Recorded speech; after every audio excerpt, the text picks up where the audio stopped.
Uh, on yesterday, we talked about Numbers chapter 14, and it was a continuation from Numbers 13.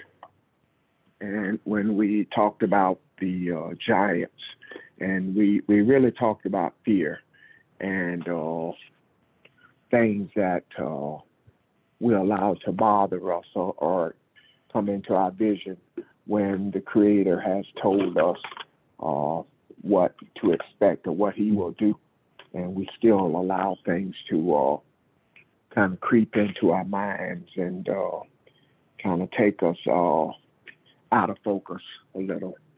So, chapter 14 was a continuation of that discussion that we looked at yesterday. And we just pointed out a few things there. We kind of tried to look at it anyway, conceptually, looking at how the people reacted to Moses, how the rebellious and to Moses and Aaron, and what some of these some of the things meant that as Moses confronted them and talked to God about what was going on. We talked about the importance of Egypt, and we use Egypt, talked about Egypt in a number of ways where Egypt represented religion. It represents those that tight space of those that place that that is not where you're supposed to be, but the place that you find comfort in. And we talked about the duality of Egypt, and that was based on the region being an upper Egypt and a lower Egypt, and what that got into that a little bit. That represented the choices that we make, what direction you're going in, as far as your willingness to follow the Creator and be accountable for who you are, or would you rather allow someone else to tell you who God is and kind of dictate to you what directions to go in, and not have any accountability at all, and find comfort in knowing that this is not the enlightenment that the Creator had in store for you. At the end of the lesson, I thought it was pretty interesting that God gave them a directions to take even after their rebellious ways, and God pardons them. He gives them direction to follow. And again, looking at the wilderness as a place to find yourself, to be purged, if you will, of all the unnecessary things that keep you from seeing who you truly are. The journey is not just as we maybe start off looking for the Creator. The journey is finding yourself, and in finding yourself, you find the Creator, and you see that you and the Creator are one and the same. So by not following the directions of the Creator, because that would, if you look at this as if you can see this as being you and the congregation that this talks about as being the voices that's in your head, whether or not your thoughts or your ego, the wilderness would have given them an opportunity to purge those things. It's a place of contemplation and a place to purge. But in disobeying God and not even following the warning of Moses, they turn and go up. And I think Nick did a great job of kind of defining that and explaining it. And they were soundly defeated back down. So we talked about that. We talked about the relationship of Moses and all of us. That the thing that part of us that draws out the best of us, draws out what is points out the best of us, and draws out those things that are unnecessary, or things that get in our way from being who we're supposed to be. But that's sort of it in a nutshell. Any questions or comments? Chapter 14 of Numbers. And please feel free, if you have a point to make, to go back to 13.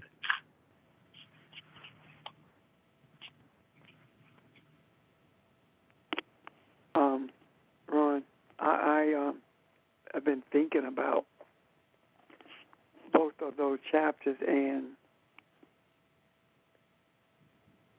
we're pretty easily relating it to where we are now.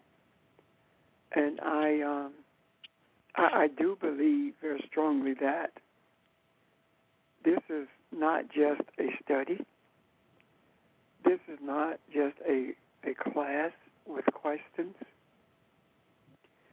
This is an opportunity to right some wrongs that has taken place for centuries. And what I mean by that, righting the wrongs, I'm talking about men submitting to other men as opposed to submitting to the Creator. The only way that we have gotten to the place where we are without someone making every effort to understand what it means to be one with the Avun, or one with the universe, and then making every effort to bring balance to humanity. If that had been done, we would not be where we are now. So that's what I mean by correcting wrongs that have been here for generations. I see it as an opportunity to follow some instructions so that we don't make the mistakes that were made in the past, like with the monks shutting themselves off from everyone, with religion making its own rules and making it up as they go along. Right now, I do believe that these instructions are being shown to us because we are fastly approaching the time when we are going to have to shape what's coming. Now, please hear me clearly. I do believe that when we shape what is to be, it won't be based upon our describing it or defining it. It will be based upon our desires. The shaping will come based on our desires, not on our defining what we want it to be or our describing what it should look like. Does that make sense? Yes, it does. And I'm glad you explained that. So I think that we are in the wilderness, yet we're being shown not only how to go beyond the boundaries of this wilderness, but also we are being shown what has to change before humanity can escape the wilderness. And the escape of the wilderness does not mean that there's going to be a total absence of chaos. It does mean that balance and harmony will be the primary forces, the primary energy that people are submitting to, and the chaos will be on the fringes. And that chaos will have the opportunity, a continuous opportunity, to be brought to a place of balance as well. There are opportunities for us to bring ripeness to every concept of unripeness. However, there are some people who don't want to be ripened. They are no different than some fruit on a tree that it is not ripened, but before it can ripen, it rots. And there are some people who have no desire to be ripened. They will be rotten on the vine. Yet, they are not to be discarded. They are to be recognized no differently than that fruit that is rotten on the vine.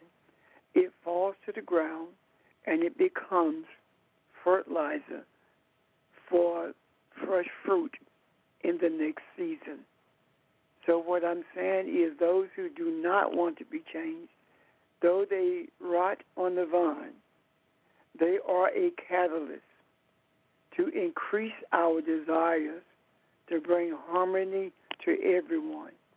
They are the fertilizer that brings a greater desire for harmony and peace in every season of our existence in this earth realm. Any questions or comments about that? And I certainly hope that is making sense to you guys.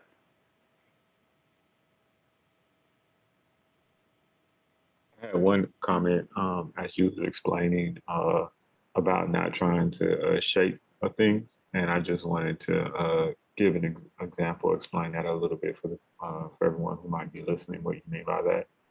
And in terms of not shaping it, it is the difference between just simply desiring a result without being concerned and thinking about or trying to force that result or trying to figure out how to get to that result. So, for example, it's no different from this is just a random example. Someone desiring to have peace in their life, and they could take two different approaches to that, trying to obtain that peace. They can either I would say with their current knowledge and current growth and where they're at that particular moment, try to actually figure out how to achieve and bring peace within their life. And then, of course, in many cases, that would end up meaning or result in them stressing out about trying to get the peace in their life and not achieving that, and kind of like going in the opposite direction.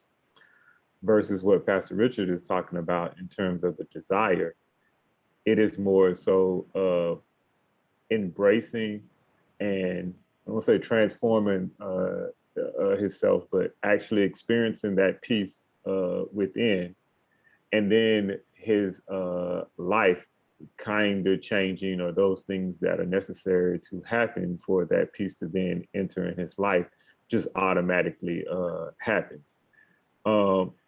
When I forget exactly what was said yesterday. Oh, yesterday we were talking about the Bible. We're talking about possibly everything in the Bible basically being an allegory, and those things actually really so, or so being spiritual.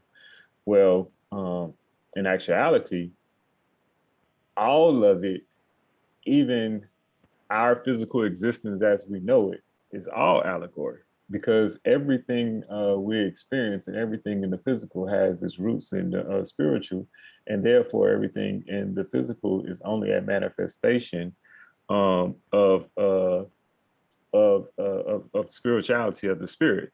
So in a sense, if we think about how we can use our minds and we can use our imaginations, and we basically create a world, we create action, we create things, whether it be a little story, a little small movie or whatever in our imagination, yet and still spirituality and physical reality work in the same exact way. What we're doing is we're becoming better aware of how we have been already creating the life that we already have from a spiritual standpoint, and how we look at that. And for lack of better words, how we can control that. How we, when I say master that, I mean more so to come to be. I don't want to say, definitely don't want to say become more like, to have more of the understanding that Jesus was trying to get mankind to walk in and understand and see and embrace. Okay.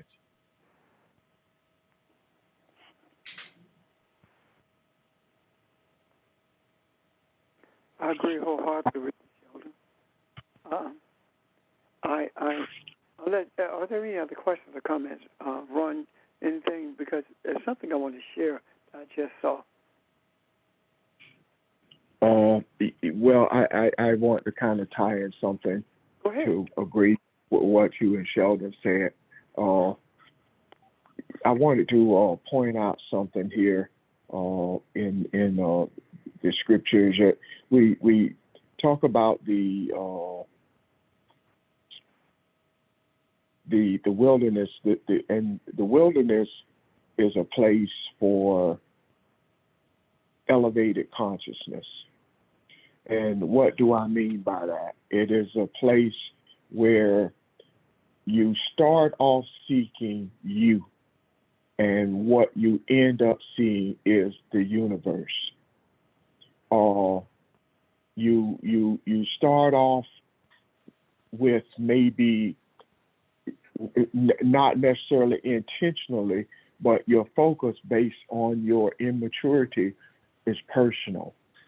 I want to know who I am. I want to know who God is. So the wilderness experience, elevated consciousness, shows you that this you that you search for is every man.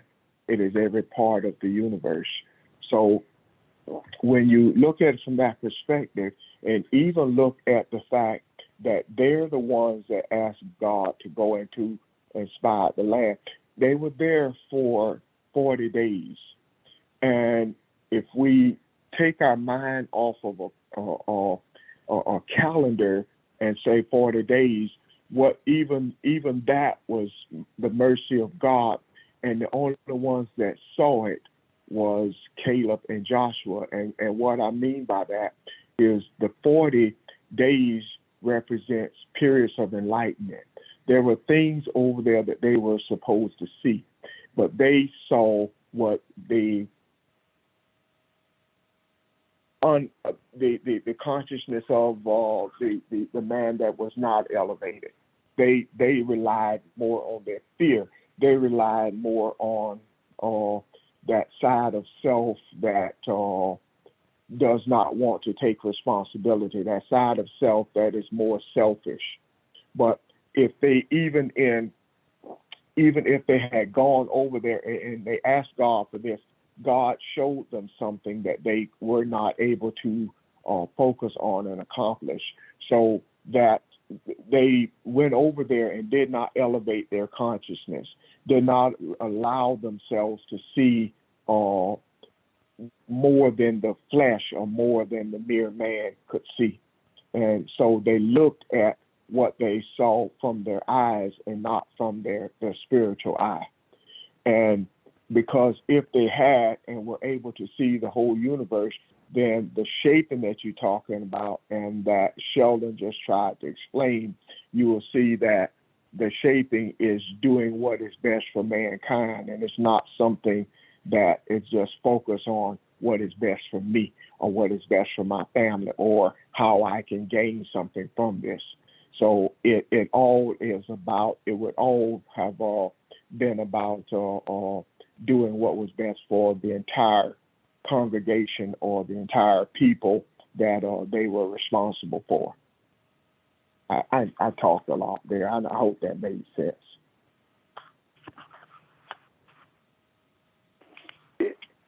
Excuse me, it did.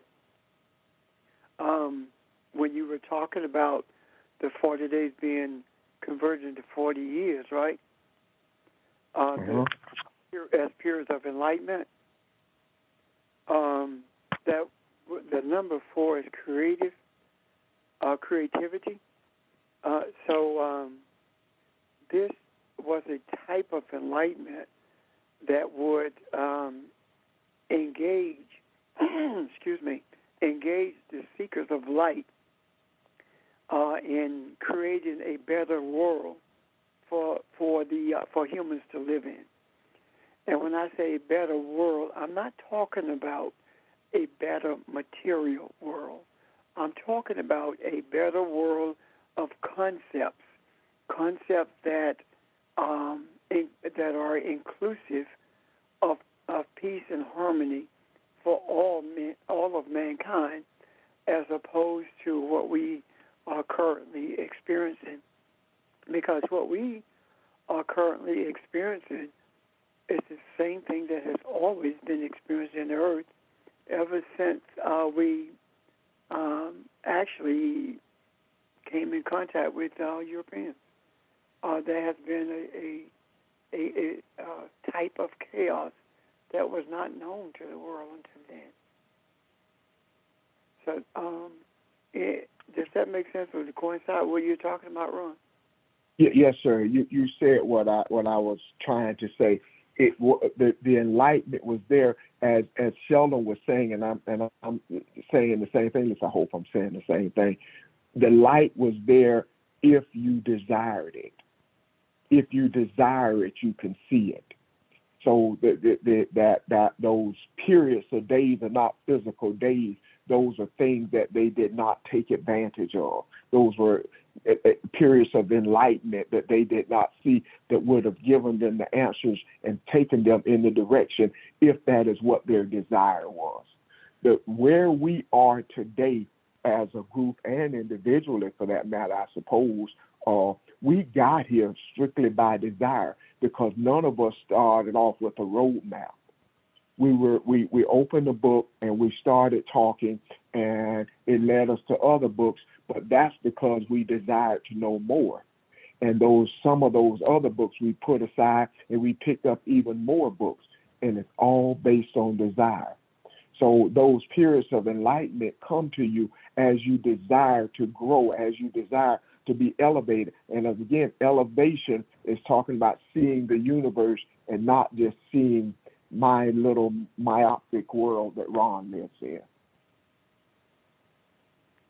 And that entails the opening of the third eye. And that doesn't open simply because you say so. It has to be concentrated, focused commitment in order to begin to see the light through the third eye. As a matter of fact, the African called the pineal gland the third eye, the temple of the soul, because of its connection. excuse me, because of its connection, because of its connectivity to the spiritual realm, meaning that it was the bridge between the spiritual and the physical worlds. Excuse me. So I can readily see why they would say that, and I don't in any way dispute it, because of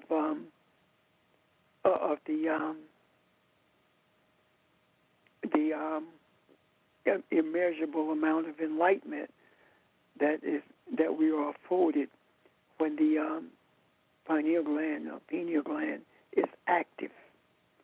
And when I say active, I'm talking about active not because we decide to make it active, but active because of the deep desires that we have to not only be see how we are one with our Creator, but also the deep desire that we have to bring light to a world of darkness, a world of chaos. And I even think that, Ron, the idea of bringing light to a dark world, it speaks more than I have seen in the past.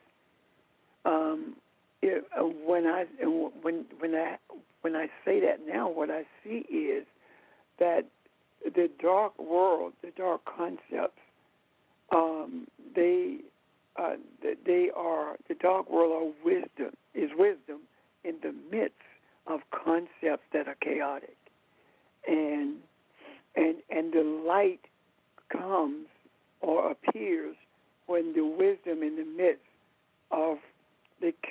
concepts, or when that wisdom is understood and experienced, that is what brings light or brings balance to chaotic concepts. Is that clear, or any questions about that? Comment? I like, and maybe that it turns to chaos because you have some that are trying to seek it, and it is people who have the elevated consciousness that stirs it up so that the light can be seen. And I'm going back to the cripple and the lame laying on the side waiting for someone to stir the waters, or someone who knows, who is familiar with the light has to stir it up for those who are waiting. The darkness is not just chaos. The darkness is what is unknown and what people are seeking. So we may stir it up or pull out of it what others are needing, because you have moved, or the Creator rather has moved us to a position to see those things that the earth needs or that other people need. So even by studying this, and we talk about it all the time in the macro, I don't think we actually know what we're saying. I think that has a real strong truth to it. And even where we are now is not so much something that you can measure, but you will see, I think, and as time goes, the love and kindness and some of the things that we've asked for. Because what I'm saying is part of that stirring up is a lot of the chaos that we see right now. It's kind of seems like the whole world is out of control, and that is no coincidence. It is at a place that it has not been before, and people are fidgety and active and not knowing where to go. And there has to be someone who sets the direction. So the shaping that you described comes from our desire to bring about love and kindness, to bring about peace and healing to the land. And I think this is the start of what we're seeing now with all the chaos. You can't pick up cut the television on or your phone without seeing some other kind of catastrophe. And that is that to me is, I think, in a very unique way, telling us that we're on the right track. It is. As a matter of fact, the chaos is the catalyst. Instead of us seeing the chaos and shaking our heads like, oh my God, what are we to do, or being upset about it, if we see it for what it actually is, a catalyst, not only to encourage us to persevere, but also to remind us, as you said, Ron, that we are on the right track. Without the continued chaos, we would think it's over. Yeah. I saw something in chapter 14 that I think should be our internal mantra, not something that we have to remember with our minds, something that we embrace with our hearts. And this is in regards to those who would rather rot on the vine than to be ripened. What did Moses do when the people were? Would you mute your phones, please? Would everyone check and make sure your phones are muted? Thank you. What happened when the people were belligerent and the Creator was going to destroy them? Moses intervened on their behalf to Hashem, to Yahweh, Yahweh, the one who is slow to anger and abundant in kindness, forgiver of iniquity and willful sin, and who cleanses but does not cleanse completely. What does that mean? You're cleansed, but you're not cleansed completely, meaning that you still have things you need to work on. Recalling the iniquity of parents upon children to the third and fourth generation. Forgive now the iniquity of this people according to the greatness of your kindness, and as you have forgiven this people from Egypt until now. That's a mantra for us to have it internally, not necessarily remembering it, but embracing it. Why? Because the act of forgiveness is also an act of restoration. Those who are rotten on the vine have an opportunity to return to the tree as unripened fruit to be ripened. We cannot cast them aside. We cannot speak disparagingly of them and see them as the problem. We should see them as the catalyst for change. And when we see them as a catalyst for change, it becomes a more positive effort as opposed to seeing them as a problem, which is actually negative energy. And in response to that mantra that I'm talking about, what did Yahweh say? I have forgiven them because of your words. That's all we need to hear. I have forgiven them because of your words. Regardless of what we think, Moses is showing us a way to move everyone to a place of redemption.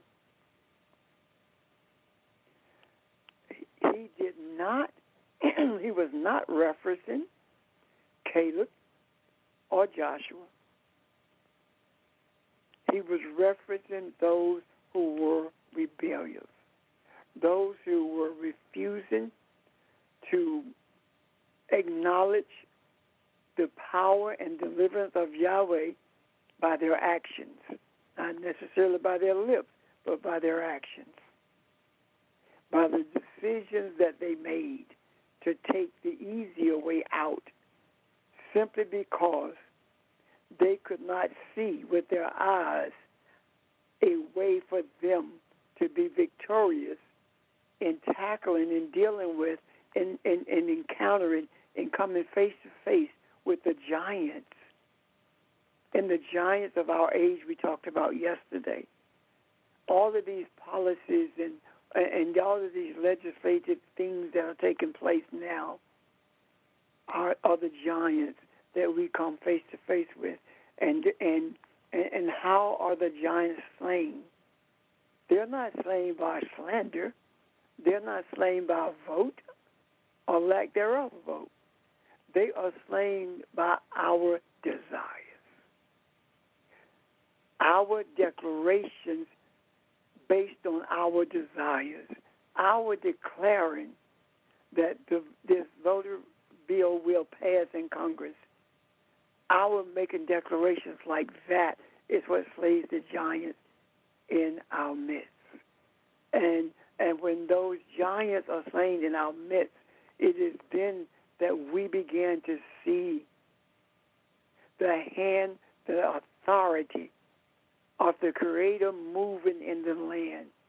Not because the Creator is reaching from the other world into this world to do it. No.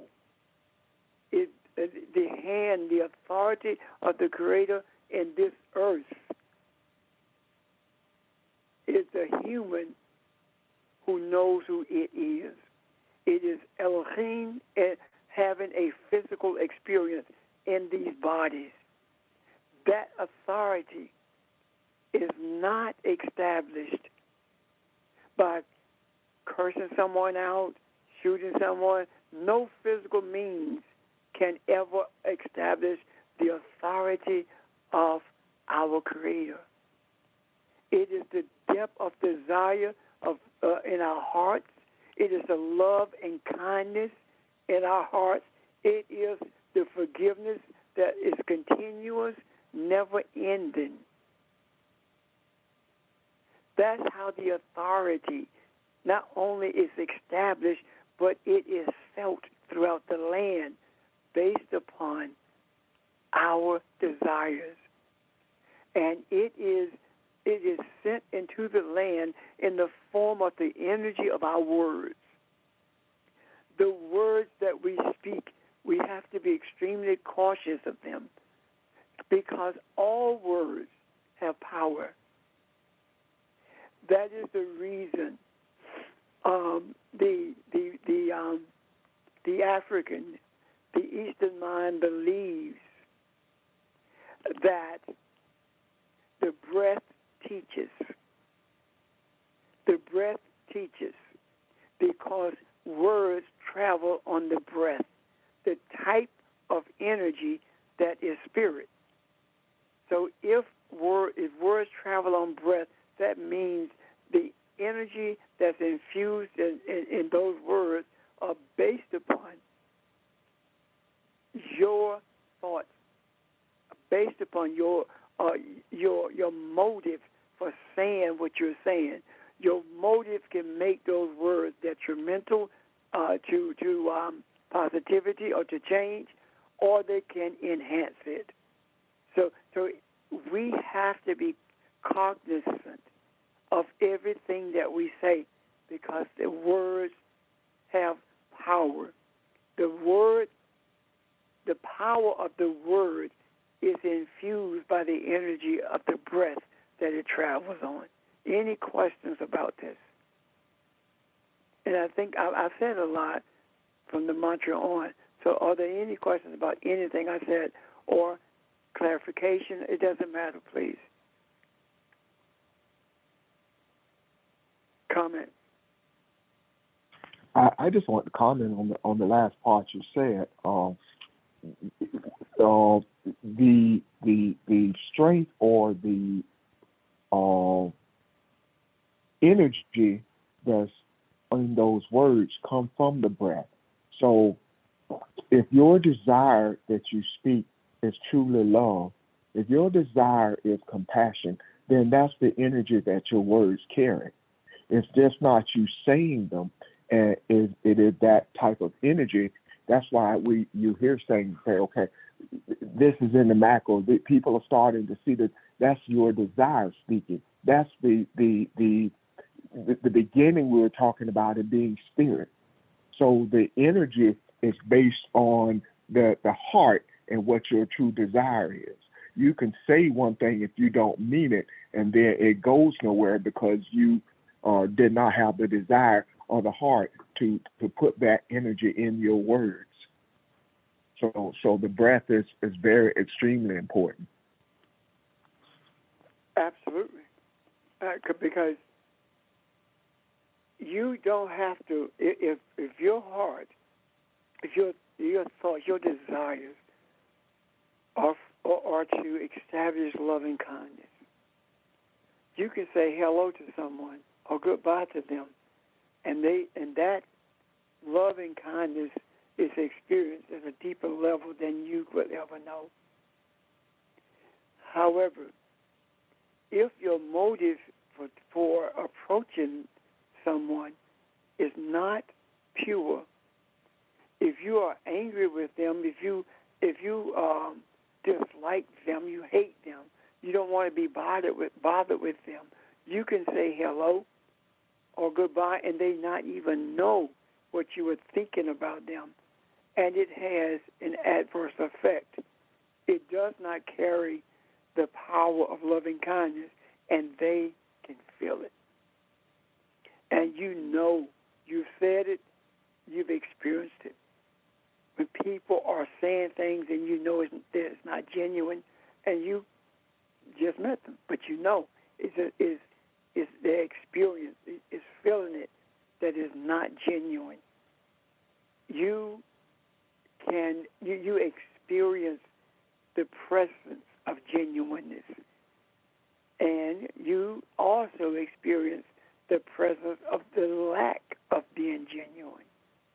So we have these markers that remind us of who we are and how we are to approach each other and how we are to deal with the circumstances that we face.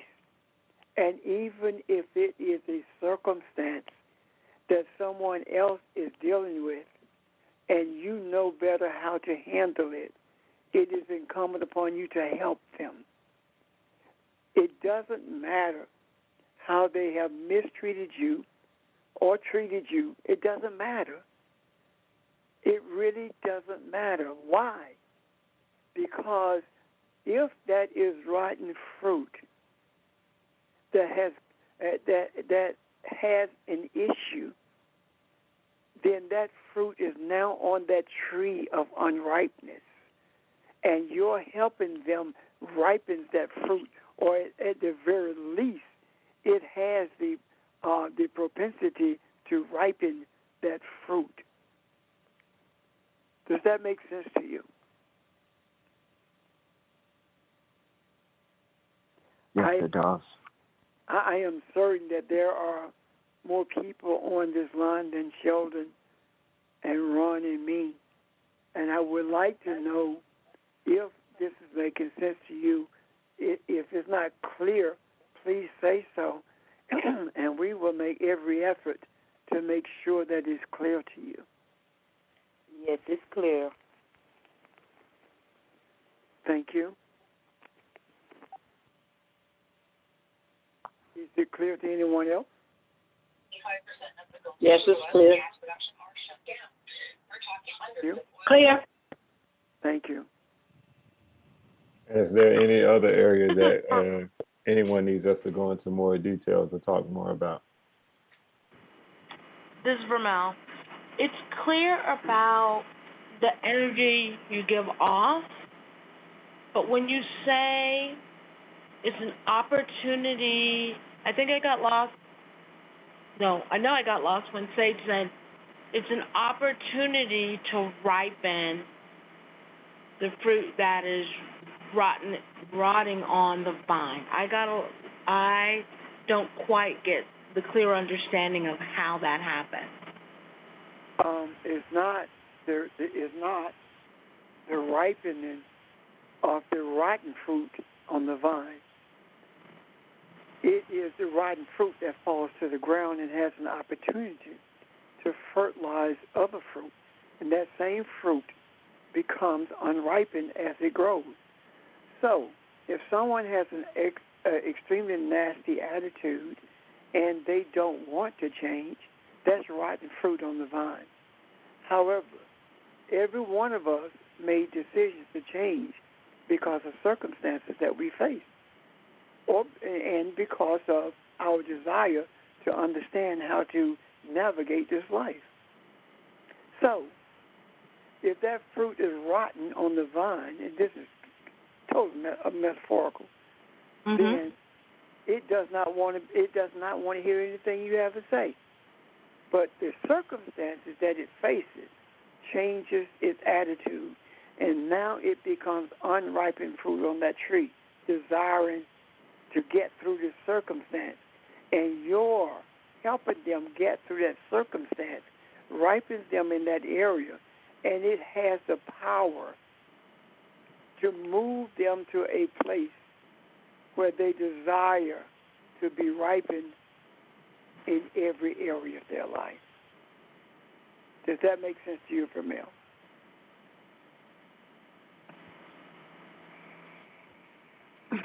I hear it, and I think I do. I'm not sure I do. Real practical, okay? Okay. Okay.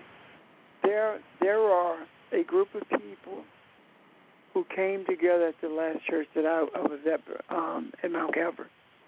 Mhm. And that group of people made a decision that they were going to hurt me and pressure me until I left. Okay. And what I did, I got to the place where I knew it was time for me to go. And when I left, those same people refused to pay me what they owed me, knowing that I had children and I had a family to take care of. Their intent was to break me. And I don't mean break me financially, I'm talking about break me, period. Now, that's rotten fruit. Okay. And what happened is this. Those same people who did that to me, the day came when they needed me. And when they needed me, I was there. One in particular needed me because they had been pushed away from their job, and they should have gotten disability, but they refused to do it, and they did not know how to handle it, and I showed them how to do this. Their whole attitude changed as a result of that. Can you see that? Yes. Now, this is the other part of it. They were ripened in that particular area, but they were not ripened in other areas. However, simply because they were ripened in that particular area, those around them sought to be ripened in other areas as well. And the communication is ongoing in terms of giving them experiences and opportunities to be ripened in other areas of their life. Can you Got see? it. Okay. Yeah. Okay. Anyone else? Now, Sage, if you had chose not to be there when they needed you, that the consequences would have been more dire for you, right? Or the individual who doing it out of, I guess, spite. Yep, it would have been. Okay, all right. It would have been. This is the caveat to that. When you have a depth of desire for all of mankind to be in harmony, when you exude love and kindness, there is no way that you can see someone suffering and know they need you and know you can help them and know that you're supposed to do it and you not do it. There's no way you can't do that. It's just not going to happen. And I could have said, I'm not going to do this, I don't care, blah, blah, blah, blah. I wouldn't be doing nothing but just talking. Why? Because I knew I was supposed to help them. And there was no ifs, ands, buts about it. And there was no way possible for me not to do what I know I was supposed to do. Okay. Thank you. Yes, ma'am. Anyone else?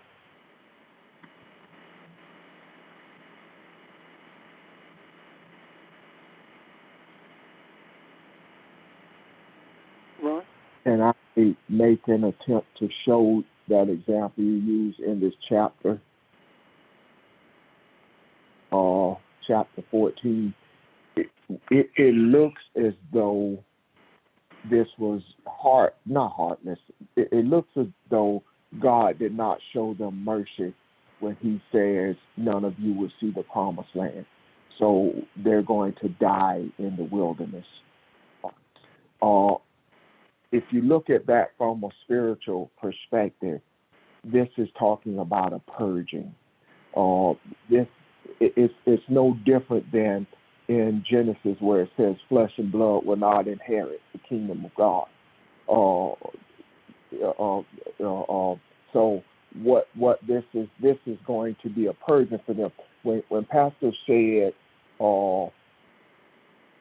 I went back and helped them, they had to go through some contemplation before they asked for the help. Do you think that was easy, knowing what they had done, and not so much knowing what the action that they had done? What was hard is knowing the heart that they committed the act, because the heart was harder than the act itself. If my desire is to break you, whether I break you or not, look at the amount of energy, the dark energy that I use to push forward for that. So all of that had to be purged out. So this dying in the wilderness is just saying that portion of you that cannot see the elevated consciousness, that part of you that cannot get away from your humanity, that your fleshly part cannot enter the promised land. You cannot move forward in this. So although it looks like a punishment, the reward is, if you look at verse 18, it says, I'm not going to visit your children 3 and 4 generations. In other words, your family it needs to build upon. It means that this is going to get stronger. So after your purging, you are going to get stronger. You're going to build on this. This is going to be part of your experience, that you had to go through this purging in order to gain and see what is spiritual, what is life, what is real. So that example that Pastor used on the other side of that, and I don't even know these people, but there had to be some serious heart searching after that. Look at what my intentions were, look at what I tried to do, and look at what God has done for me through the same man. So all of that, we go through a transformation. That's all this is describing. That transformation is a purging, and it is also an uplifting. Okay? I hope that made sense. It did, Ron, but there's something I need clarity on, since you brought up that when they were out in the wilderness, when they wandered and could not enter the land of milk and honey. So they wandered to purge their hard hearts, but it's possible physically that they went into the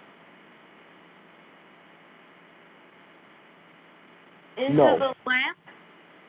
When he says only Caleb and Joshua, we right. see that as a physical thing. But what he's saying, that part of your character, that part of you that is with me, that part of you that is obedient to me, that part of you that is led by your pineal gland, that sees spiritual things, that part of you that seeks to be elevated, that desire to see the bigger picture, see all of mankind and not be selfish. That's what enters. So the wandering in there, because remember yesterday we talked about the land being consciousness. That wandering is your trying to find your awareness, being aware of self. So look at all the ground that they cover. Look at each one of those towns and cities and wells. All of that means something. That's taking you to a place mentally and spiritually inside of yourself. So it wasn't just geographically I'm covering these areas, because if you look at a lot of it, they covered the same areas over and over again. Can you ever remember doing that in your head sometimes? We go over the same problems over and over again. We're contemplating what to do and how to handle things. That's what this is describing. Okay, got it. Can somebody else or add to that or say it differently maybe?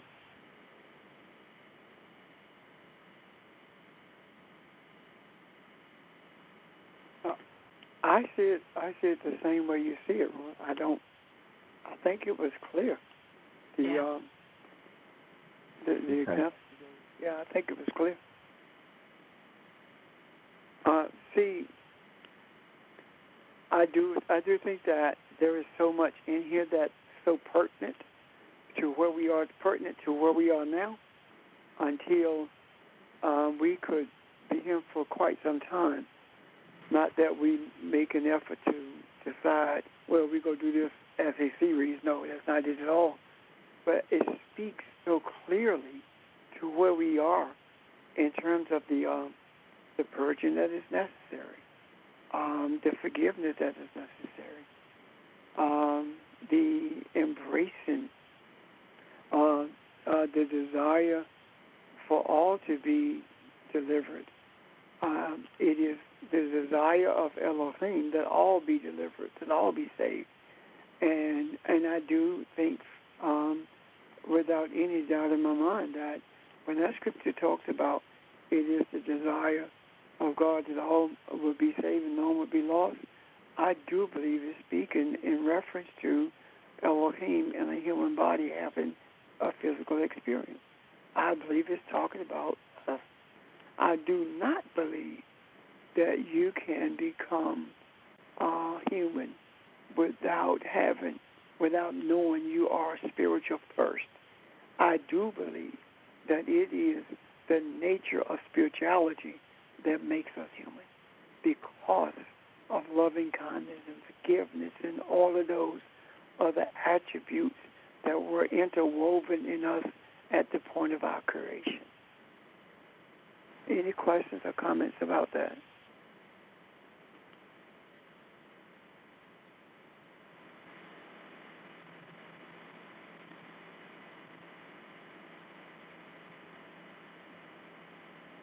Okay, I guess everyone seems to be clear.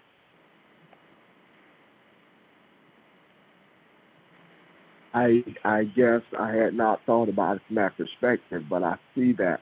So you do not become human or unless you have a desire to find out who you are. Is that what I hear in that statement? Yes. You live according to this material world. And when you live according to this material world, that's what you end up with an animalistic attitude. And this is what I'm saying. There are those who were human before they exited their bodies, and they were not taught the right things about the Scriptures. So what is it that made them human? What made them human was a deep desire to know the Creator. They believed in heaven. They desired to be with the Creator. And because of those desires, they saw things. They reached out to other people. They were good-hearted people. And they did everything they could to not only be righteous, but to bring others along with them. They died as humans, meaning that they were human when they exited the body, even though they never would have said that I am God, I am Elohim. They never would have said that. It doesn't matter. Their actions spoke that, because those are the attributes that they exhibited. That's who we are, and that's how things are. And it's simply because the Creator knew that they were the recipients of erroneous teachings, but their hearts was not in error because of His desires. And that is the thing that made them human. And all of us know someone like that. All of us have experienced people like that. So I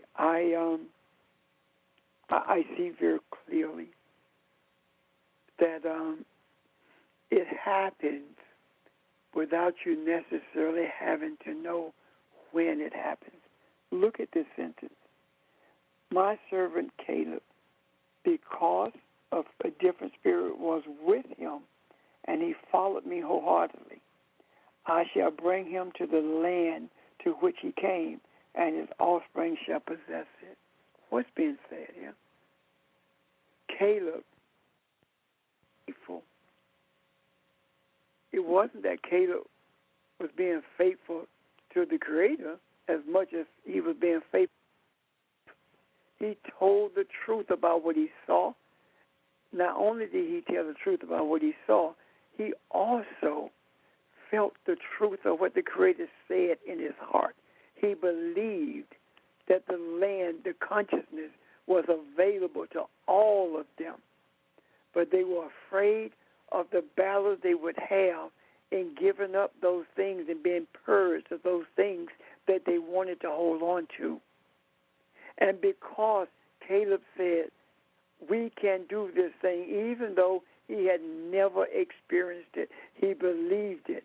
And the Creator said, because of this, I am going to bring him into a consciousness that he never knew, and his children will be benefactors of that consciousness, that awareness. That makes all the sense in the world to me.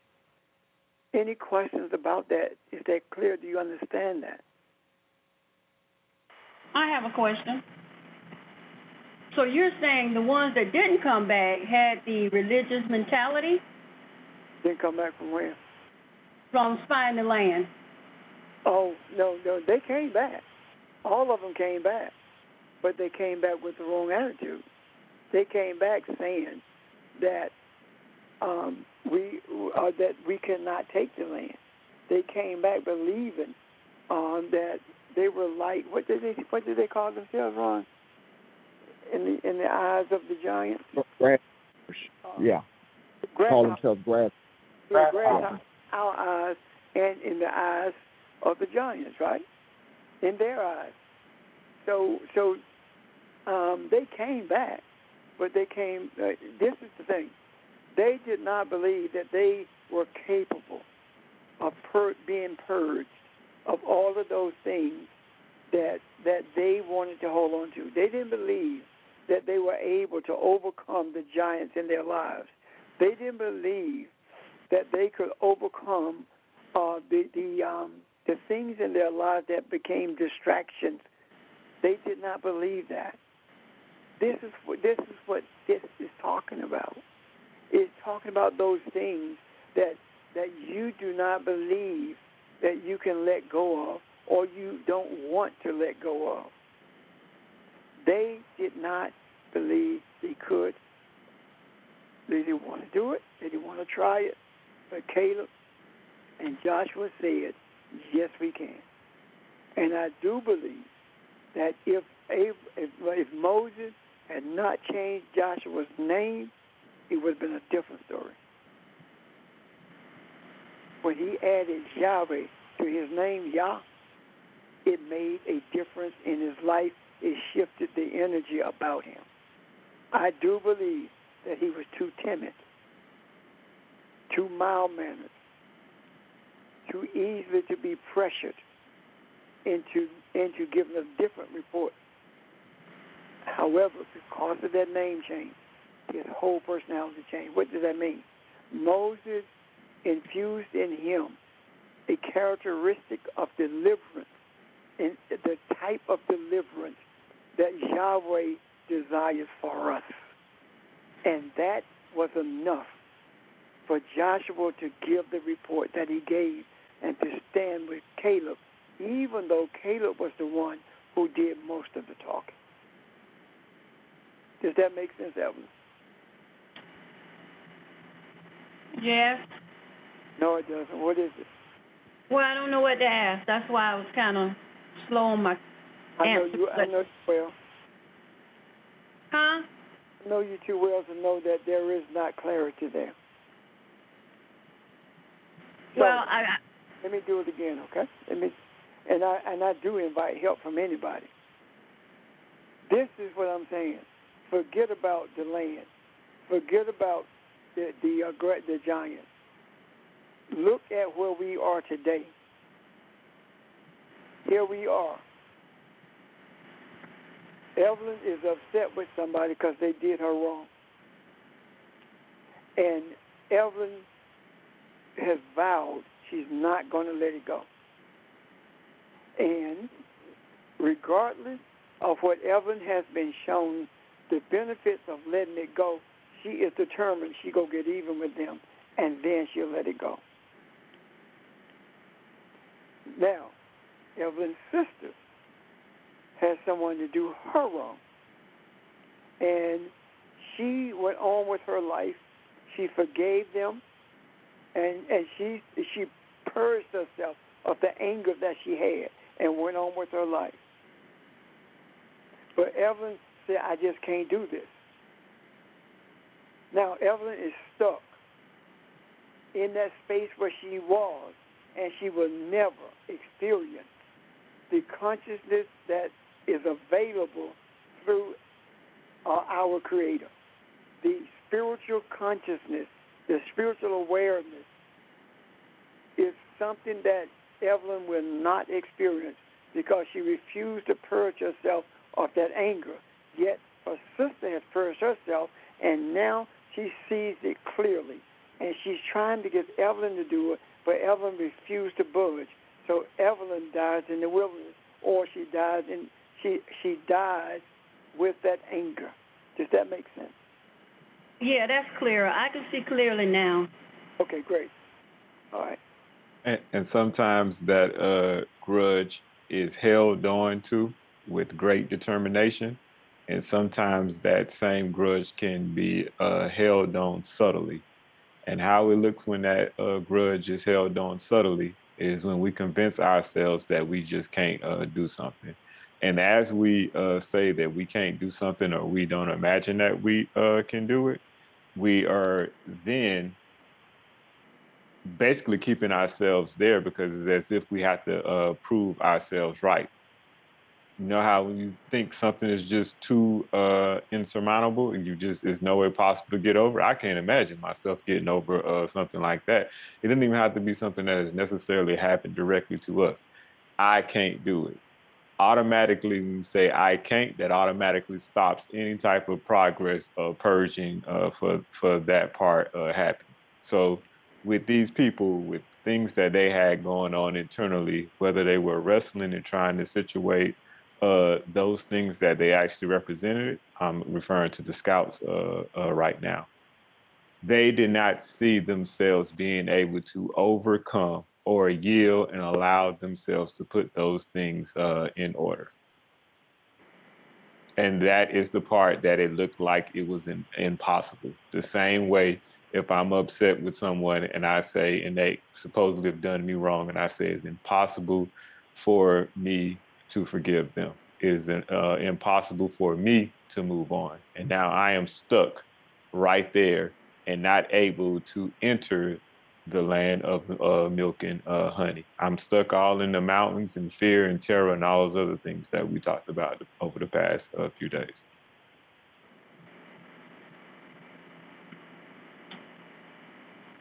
Okay. Thank you, both.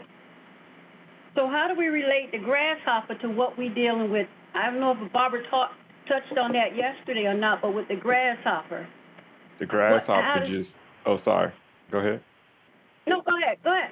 The grasshopper just means that they felt like they were weak and they were powerless in the eyes or in the midst of something that was very more powerful than them. They had no control over the situation whatsoever.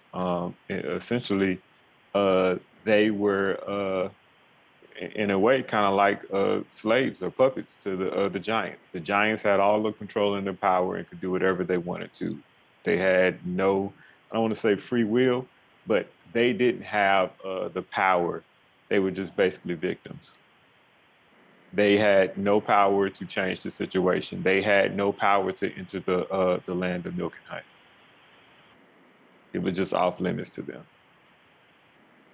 So we were like that until we realized who we are, or becoming to know who we are, right? As far as what's happening in the universe, right? Correct. Okay. Let me show you something else that I see in this. It says, in that 14th chapter, I think verse 36 as well. But as for the men whom Moses sent to spy out the land, and who returned and provoked the entire assembly against him by spreading a report against the land, the people who spread the evil report about the land died in a plague before Yahweh. What is that saying? The ones who provoked the assembly against those who spied out the land and told the truth about it. What is that saying?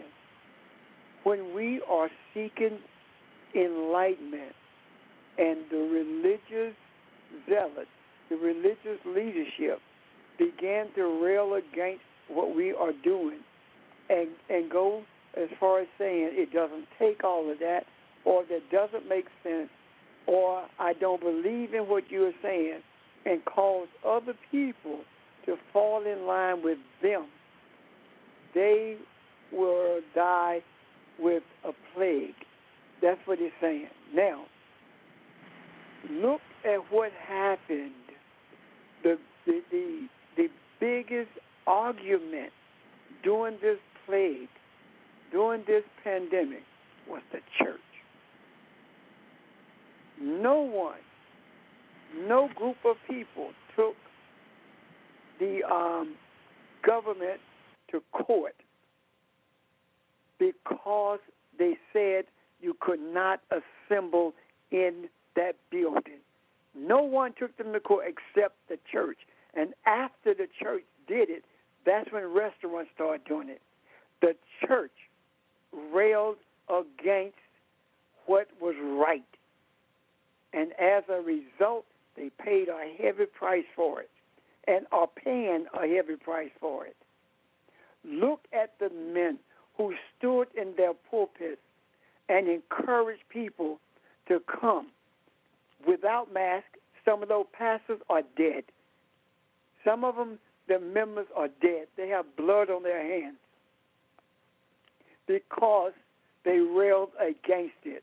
And some of them, I know, said this, that I did not know what I'm talking about, that I did not have the faith that I said I had, because I would not go to church and was telling them, you don't need to be in that building. I know they did that.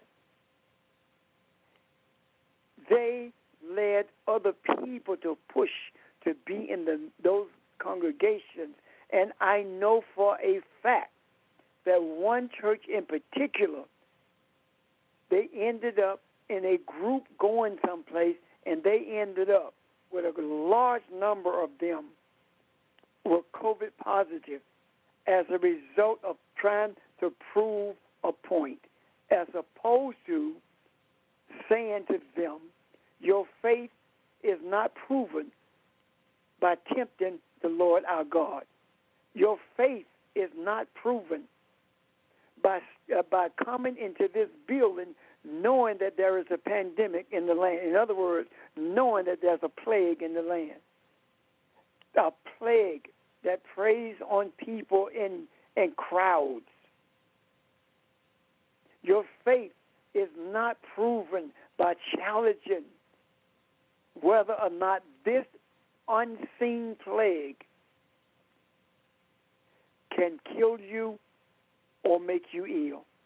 Even now, even those who survived it, they are still having issues because of the plague. We are not to rail against those who did that, because they are rotten fruit on the vine. There is no way that you can be ripened and put your people in the midst of a plague.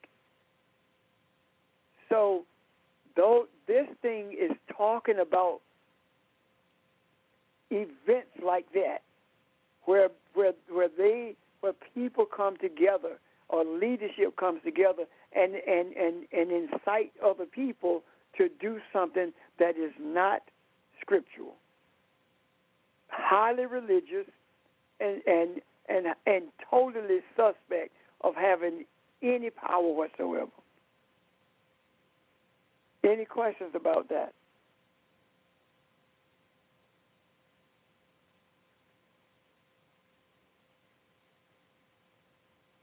Comment. Do you understand it? Ron? Yes, yes, we understand. Yes. Yes. Thank you.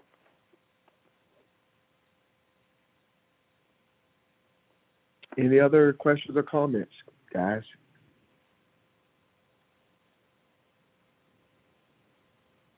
Yes, I got one. On that note that Pastor Richard was talking about, do you think that pastors are still putting people in jeopardy at this time? Yes, ma'am, I do, especially him. I do indeed. Why? Because of the thousands of people who are infected every single day in the state of South Carolina. 32,000 people in 1 month in the state of South Carolina was COVID positive. We have a 14.1% positivity rate. And the safe rate is 5 or below, 5% or less. And we have 14.1. Now, I know what's being said. You have been vaccinated, so just wear a mask. You can be vaccinated, you can wear a mask, and that's a chance you will get it. But what about those people who are not vaccinated and you become a carrier? Take off your mask to sing, you take off your mask to preach. What about those people who have not been vaccinated? And even those who have been, there are people I know personally who have been vaccinated and they contracted COVID. And some of them, one in particular, has heart issues. Another one I know for a fact has COVID brain, always in a fog, cannot think clearly, and there are periods when they couldn't put two sentences together. There are people I know who have a hard time walking because their joints were affected. And I can go on and on with people I know and how they have been affected by this thing. So, yes, I do believe that the people are still being placed in jeopardy. And I do not believe that everybody, or most of them for that matter, is going to agree. And I know the reason they're not. Pastors are afraid that if they stay out too long, people will get accustomed to not being there and won't come back. There are some that's not going to come back anyway because they have learned something if they did not learn anything else. The one who leads me has no problem putting me in jeopardy. And they're not coming back. Now, as far as me and my household, and that is... Hold on for a second. Siri talking, it shouldn't be. As for me and my household, and that is inclusive of all the people I cover, we are going to be still and see the power of the Lord, of Yahweh. We are going to be still, and we are packed up. We are ready to go out of this wilderness. Out of this, to move out of this plague. However, the trumpet hadn't sounded yet. If the trumpet had sounded, we would not be increasing every day. And the main reason we are increasing is because of religious people refusing to do the right thing, and young people who are refusing to do the right thing. It's a shame. You can go to Mexico. You can go to any country in South America pretty much and feel safer there than in this country. The Netherlands has deemed America to be a third world country when it comes to COVID. European Union put America as a no travel spot on the list for no travel. So, does that answer your question, Shirley? It did, really. Thank you. Yes. Any questions about this? All comments?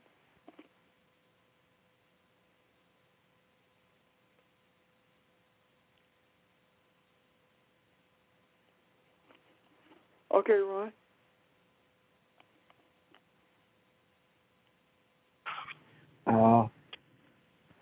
I think I'm about done. And if there are any questions, I hope this is being thorough, and we've tried to be thorough rather. And I hope you've understood it and it makes sense, and we glean something from it. And as Pastor said on the onset, this is where we are. I see us all over this.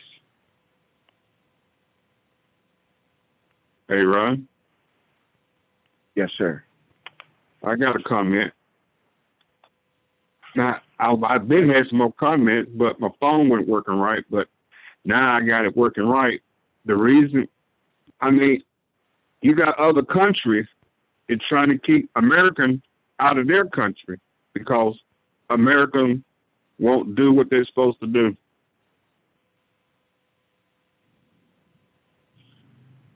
You're right, Charles.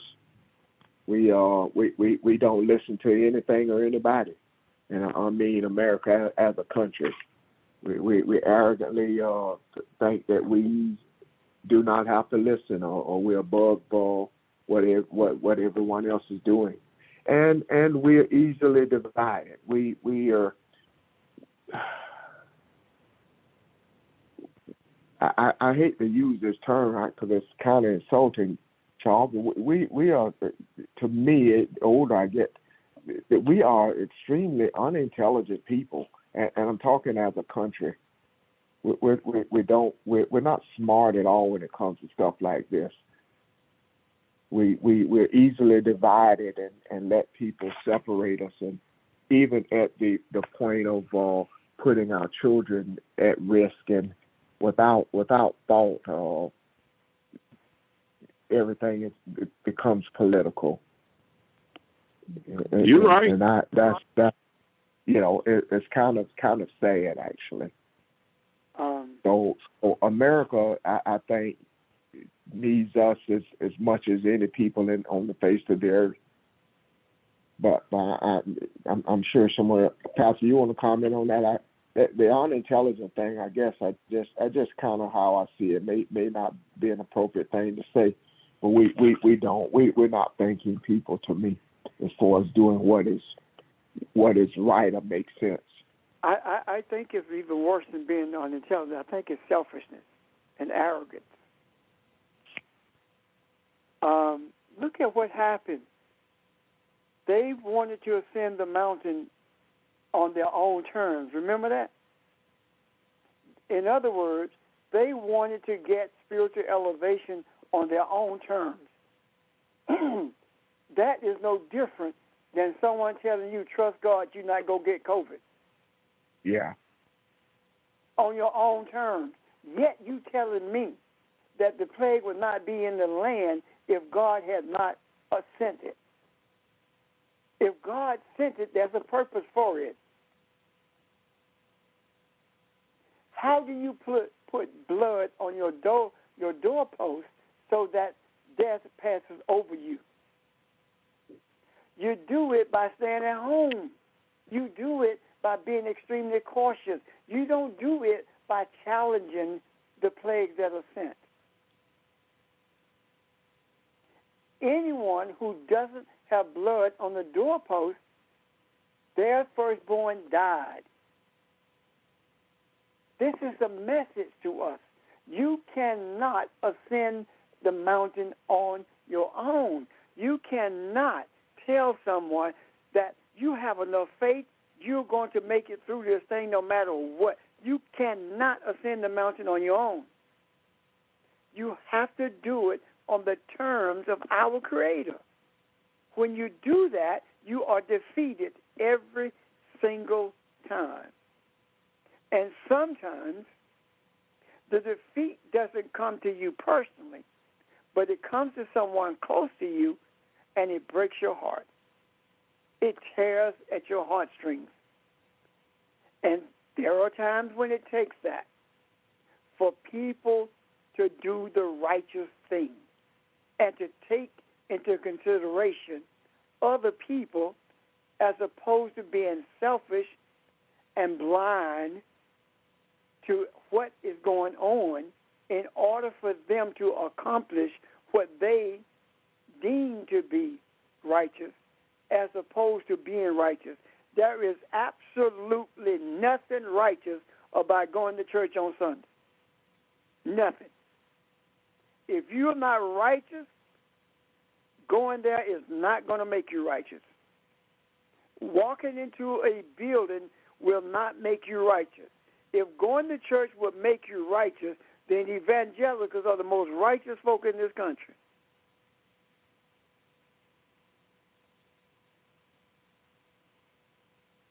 We have to see things for what they really are. I miss assembling. Yes, I miss that physical personal contact. Yes, I do. I know that when we come together again, whenever we finish, we probably going to need 3 or 4 hours just to talk. As I miss that. But I would rather miss that camaraderie, that physical contact, than to miss you because you exited your body, because you're dead, or because you are in front of me and something has happened to your mind as a result of COVID and you are not even clear anymore. Yes, I miss you. But we shall meet again. I'm done, Ron. Yes, sir. Anyone else? Any other questions or comments? Thank you, Charles. Charles, are you okay? You have anything else? I had a lot, but it's gone because my phone wouldn't do right, and I had to use another one. Don't worry about it, Charles. It's been answered though. Okay. That's all right.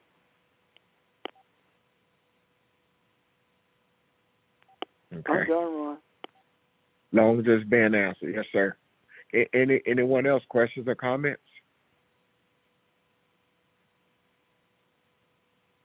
Well, as always, if you look at something and see it later, that's what we'll start off next time we're on the phone. Pastor, let me remind you at this time that next Monday is a holiday, is it not? Are we going to? No, we won't. Not Monday. We will not meet Monday. Okay. Thank you, sir. Yeah. So. Yeah. Golden child is off today. She usually reminds me. Okay. I would. I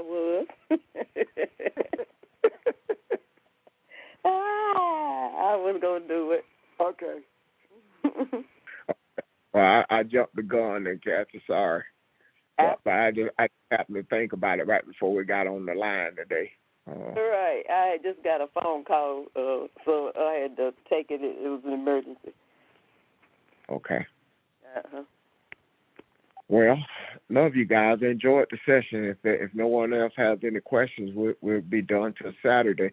And someone please, Kathy, if you're on the line Saturday, just remind Pastor to make the announcement for Monday. And I hope everybody have a good week. Okay, I will. All right, thank you. Right. Okay. Thank you. Good night, y'all. Goodbye. Bye, everyone. Bye, Bye. bye, everybody. Bye.